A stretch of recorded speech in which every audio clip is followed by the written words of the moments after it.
ఇంకో విషయం కూడా అందరూ చెప్తుంటారు కామన్ గా, డబ్బుదే ఉందండి, ఇవాళ వస్తుంది రేపు పోతుంది, ఇవాళ వస్తుందేమో ఇవాళ పోతుందేమో, రేపు కావాలంటే రాదు.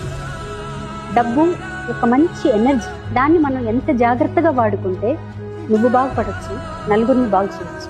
నేను మీ అందరికీ అదే చెప్తున్నాను, డబ్బుకి రెస్పెక్ట్ ఇవ్వండి. మీ దగ్గర 10 రూపాయలు ఉంటే 5 రూపాయలే ఖర్చు పెట్టండి, 5 రూపాయలు సేవ్ చేయండి. అది ఒక రోజు మిమ్మల్ని కాపాడుతుంది, మిమ్మల్ని కాదు మీ చుట్టూ ఉన్న వాళ్ళని కాపాడు. ఇంకో విషయం కూడా అందరూ చెప్తుంటారు కామన్ గా, డబ్బుదే ఉందండి, ఇవాళ వస్తుంది రేపు పోతుంది, ఇవాళ వస్తుందేమో ఇవాళ పోతుందేమో, రేపు కావాలంటే రాదు. డబ్బు ఒక మంచి ఎనర్జీ, దాన్ని మనం ఎంత జాగ్రత్తగా వాడుకుంటే నువ్వు బాగుపడచ్చు, నలుగురిని బాగు చేయొచ్చు. నేను మీ అందరికీ అదే చెప్తున్నాను, డబ్బుకి రెస్పెక్ట్ ఇవ్వండి. మీ దగ్గర 10 రూపాయలు ఉంటే 5 రూపాయలే ఖర్చు పెట్టండి, 5 రూపాయలు సేవ్ చేయండి. అది ఒక రోజు మిమ్మల్ని కాపాడుతుంది, మిమ్మల్ని కాదు మీ చుట్టూ ఉన్న వాళ్ళని కాపాడు.